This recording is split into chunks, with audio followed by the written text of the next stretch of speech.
La Société nationale de sauvetage en mer, la SNSM, assure pour la France plus de la moitié des opérations de sauvetage en mer. En baie de Seine, face au grand port du Havre, en aval de celui de Rouen, la station SNSM de Honfleur. Dans ce port normand, les habitants ont fait preuve d'une véritable solidarité avec les sauveteurs en se mobilisant pour participer activement au financement de leur vedette actuelle, la Notre-Dame-du-Port.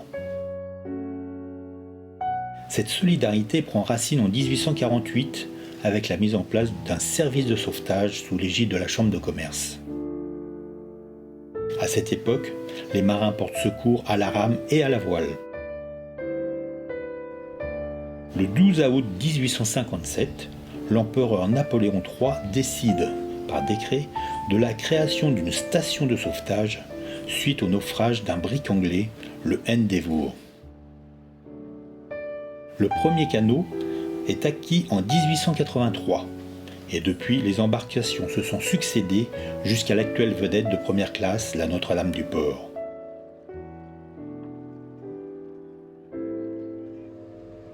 Mise en service il y a plus de 20 ans, les sauveteurs s'interrogent sur son emplacement futur, car le budget global de la SNSM est financé à 75% par les dons privés, dont ceux collectés par les stations elles-mêmes. Chaque canot ou vedette a son patron. Il est le seul maître à bord. Pour la Notre-Dame-du-Port, c'est Salem Benaïchouch.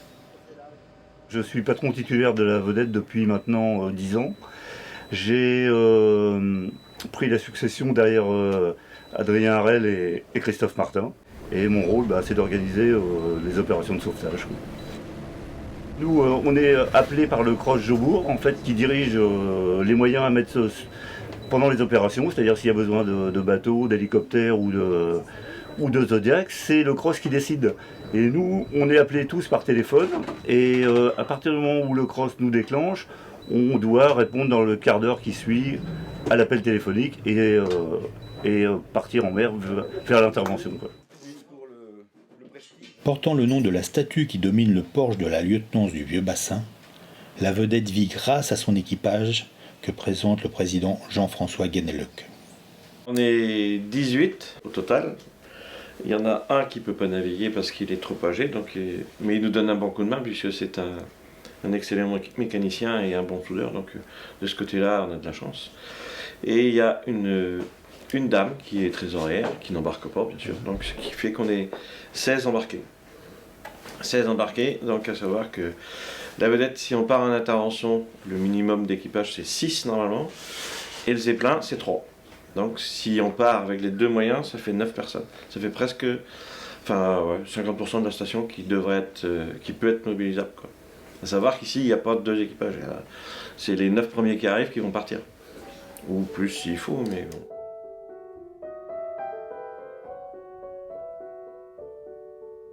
En général, les sorties par an, c'est 20 sorties. 2015, exceptionnel. Là, on doit être à 35.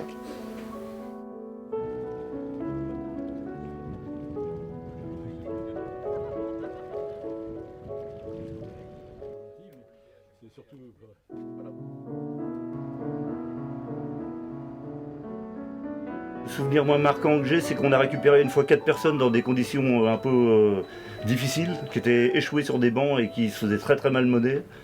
Le fait de les avoir ramenés malgré que le bateau ait eu une voie d'eau intacte, ça c'est un souvenir qui m'a marqué parce que les gens étaient... là je pense qu'on les a sortis vraiment d'un mauvais port, quoi. Lors de cette sortie en mer, la Notre-Dame-du-Port accueille à son bord l'école des marins. L'occasion d'une sensibilisation aux règles de sécurité et de souligner les dangers de l'estuaire de la Seine avec les digues délimitant le chenal de navigation pour les ports du Havre et de Rouen.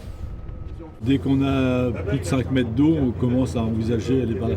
Parce que faire le tour, on va passer 1 heure. Trop long. Si la mer monte, trop long. S'il n'y a pas de choix. De manière, s'ils sont passés par là et qu'il n'y a pas d'eau et qu'ils sont échoués, ils vont attendre. Hein. Ouais. Nous, on va pas... Ça arrive souvent, ça, les bateaux échoués là ? Sur les digues, là, c'est la moitié de... Ils tentent de traverser au milieu. La moitié de nos sorties, hein. Il y en a, ils sortent de là, ils traversent. Il y en a, ils enfilent par là. Il y en a très souvent un Anglais aussi qui arrive avec un très beau bateau, Un 44 pieds, là, un Grand Soleil 44, un truc de peut-être 300 000 €, quoi. Tout neuf, toutes les panoplies. Hop, il est monté sur le truc. Voilà, et je pense qu'il n'a jamais su pourquoi. Moi, je suis arrivé à bord avec la chef, un couteau, puis c'est bon pour moi. Après, tu vas avoir un couteau pour couper quelque chose, quoi. Donc lui, le bateau, il a coulé ce jour-là. Ah ouais.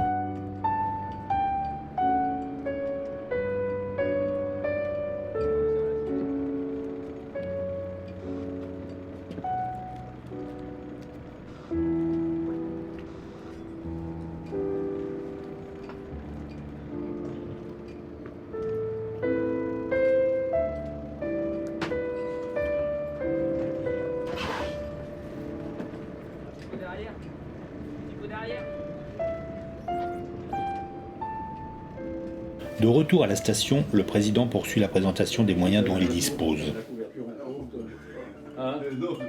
J'ai pris la présidence, j'ai eu la chance d'avoir vécu la remotorisation, ce qui fait que la vedette elle a normalement encore 10 ans à faire, mais là il y a des moteurs neufs qui sont là depuis 1 an et demi, 2 ans.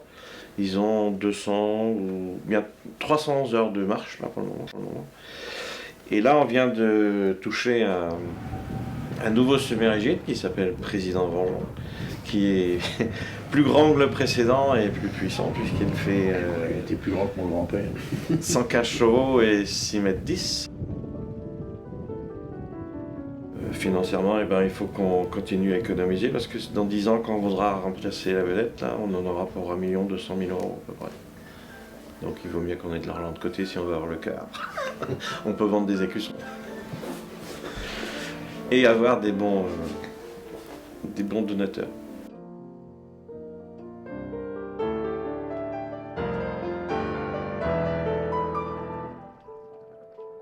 Pour préparer le financement qui sera nécessaire au remplacement de la Notre-Dame-du-Port, le président a invité à la station les anciens. Le président honoraire Michel Vengeon, l'ancien patron Adrien Harel et l'ancien mécanicien Michel Brida. Il les invite à partager leur expérience.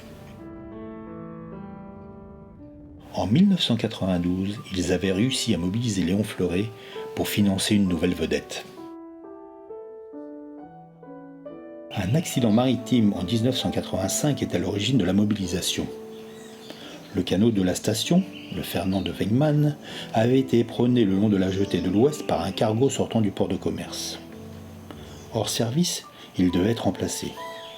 Une vedette provisoire, le Robert Edmond de Bassac, puis le canot patron du Barret Corvic, permit d'attendre la décision de la construction de la vedette de première classe, la future Notre-Dame-du-Port. Le problème, c'était déjà d'essayer de le sauver et de le réparer. Et puis après, on s'est aperçu qu'en fait, tout avait travaillé, puisque la coque, elle était triple là-dessus. C'était des lamelles croisées, quoi. C'était pas des lattes en longueur comme sur les chalutiers, quoi. Et là, on s'est aperçu que tout ça, C'était plus ou moins délaminé, quoi. Bien abîmé. On essayait de tourner avec, mais on rentrait, on avait de l'eau par-dessus les bottes. Quand on ouvrait les nappes, ça coulait pendant des heures. La décision, c'est que Paris nous a dit on va le changer, mais c'est pas tout de suite parce qu'on n'a pas les finances, on n'avait rien, quoi. Ouais. Essayer de faire quelque chose, quoi. Et c'est là qu'on a eu l'idée d'écrire ce bouquin là en flânant sur les quais de façon à ne plus voir le mettre en vente et donner l'argent. Il y a eu un livre de fait à cette époque-là pour lever des fonds et c'est ce qui a permis d'acquérir la vedette en fleurs. Ça coûte relativement cher et là il faut la mobilisation de tout le monde, quoi.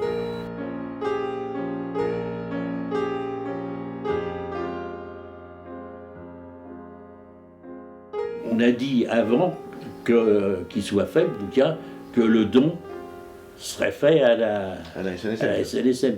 Mais un don, si tu veux, c'est quelque chose de palpable. Et nous, on n'avait rien. Ouais. On a juré sur notre bonne foi qu'on donnerait tout dès que ça serait fini. Mais il fallait quand même qu'on démarre. Alors, on a été voir un imprimeur, le père Marie, là, l'imprimerie d'Honfleur, là, qui lui, sur notre bonne allure, nous a dit, moi je prends en charge l'édition du bouquin. Et vous me paierez quand vous aurez de l'argent, quoi. Ah ouais, d'accord. Donc on s'est mis en dette, nous, de 255 000 euros, pas euros, francs. Hein. Ah ouais. Pour lancer l'impression du livre, le président Vengeon fait alors le tour des entreprises. Il propose des préachats. À leurs ouvriers ou autres. Et puis d'en offrir à chaque fois qu'ils avaient des visiteurs ou autres. D'accord. Donc il y a beaucoup d'entreprises, dont Total, qui nous a tout de suite dit oui, sans problème. Le nombre de bouquins qui sont rentrés dans des foyers en Fleuret, c'était formidable. Ils ont répondu présent tout de suite. Comment. Le livre alterne flânerie sur les quais et rencontres avec les anciens marins-pêcheurs. Des témoignages sur la vie du port, de l'évolution de la pêche, avant et après la dernière guerre mondiale. Les vieux pêcheurs, à l'âge qu'ils ont, si tu veux, les plus jeunes avaient 50 ans. Dans un certain moment, ces gars-là ils vont disparaître et puis on ne connaîtra plus rien. Parce qu'il y a eu, ça fait une grande évolution entre la pêche telle qu'on l'avait connue avant et pendant la guerre, et puis la pêche aussitôt après la guerre. Hein. Et les moteurs, ils faisaient 25 chevaux, au lendemain de la guerre, on faisait 250. La coquille Saint-Jacques, il n'y avait pas les dragues, il n'y avait pas tout ça, c'était pas pareil. Le maquereau, on ne faisait pas le maquereau au chalut, on faisait le maquereau à la ligne. Ah ouais. À tel point que quand on a pêché au chalut, on faisait du maquereau de ligne aussi, mais factice. On le pêchait au chalut, on avait des caisses, des petites caissettes dans lesquelles on les mettait, puis on les courbait. Alors tu sais, un poisson, quand tu le courbes, tu casses sa colonne vertébrale, donc il reste courbé. Parmi les témoignages recueillis, celui du patron de l'époque, André Cauchois, dit Dédé. Son premier sauvetage, il l'effectua en août 1954 et embarqua officiellement à la SNSM en 1957 comme matelot pour finir patron. Il commanda pendant 30 ans le Fernand de Wegmann jusqu'à son abordage. Une carrière qui valut à Dédé d'être fait chevalier de la Légion d'honneur.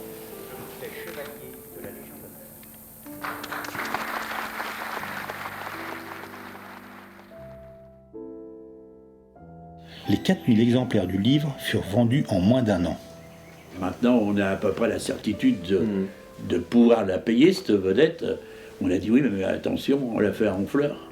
La mobilisation honfleuraise a été prise en compte au niveau national et la finition de la vedette sera effectuée par l'entreprise honfleuraise des ACMH. Le 7 octobre 1994, la coque de la future vedette quitte donc le chantier Bernard, près de Lorient, pour rejoindre les ateliers et chantiers maritimes de Honfleur. Dès son arrivée, la remorque est délestée de ses 5 tonnes de résine et les travaux d'aménagement prévus sur 5 mois débutent.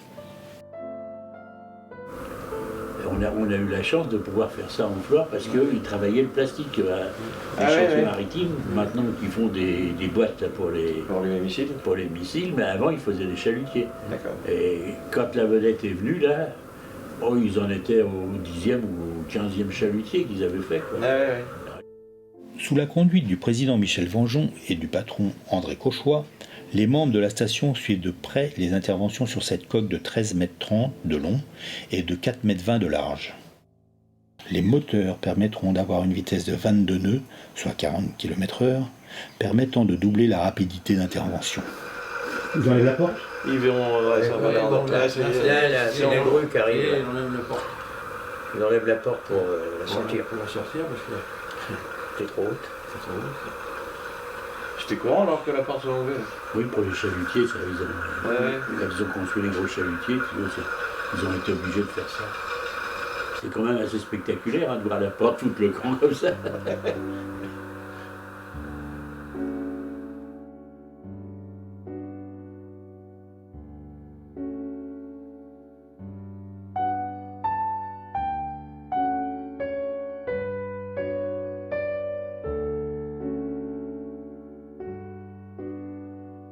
Après quelques 2000 heures de travail, la vedette est prête pour son lancement le 30 mars 1995. Là, c'est un moment d'émotion, tu vois. Tu as l'impression que ça va se casser la gueule. C'est de l'équilibre quand même.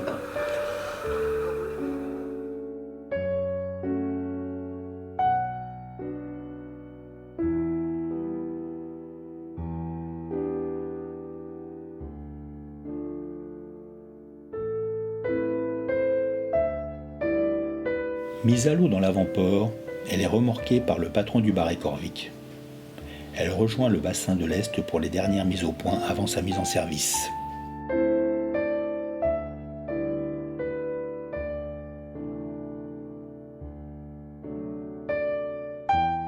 Toujours proches de la population, les membres de la station et leurs vedettes sont présents à toutes les manifestations maritimes montfloraises.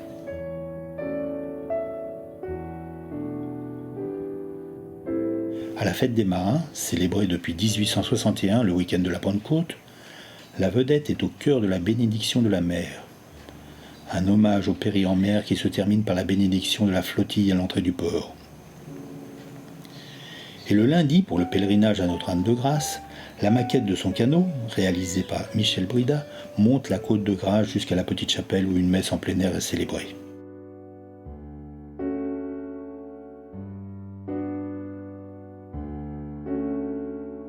C'est vraiment la vedette qui a voulu que je fasse tout de suite. J'ai mis, là, pour faire cette vedette-là, j'ai mis 1 an. Parce que je ne me mettais pas tous les jours dessus. Hein. Et j'achète du balsa pour faire ça. C'est pas du kit. Hein. Tout a été fabriqué. C'est pareil que le du Barret Corvic qui est là-haut. C'est là-dessus que j'ai commencé. On a déjà fait un petit recollage. Tu vas le range ? Ouais, c'est bon.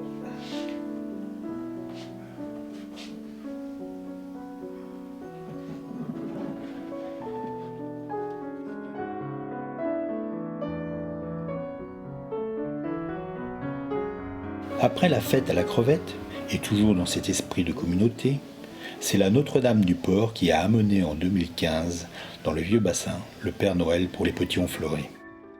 L'esprit de solidarité avec le sauvetage en mer reste ainsi dans les cœurs.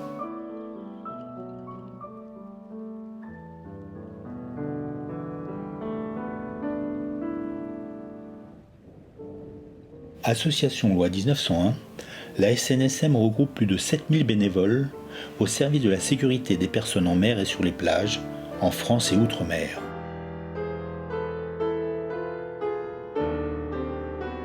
Au nombre de 4400, les sauveteurs embarqués sont répartis sur 219 stations, dont 87 permanentes comme celle d'Honfleur et 32 saisonnières.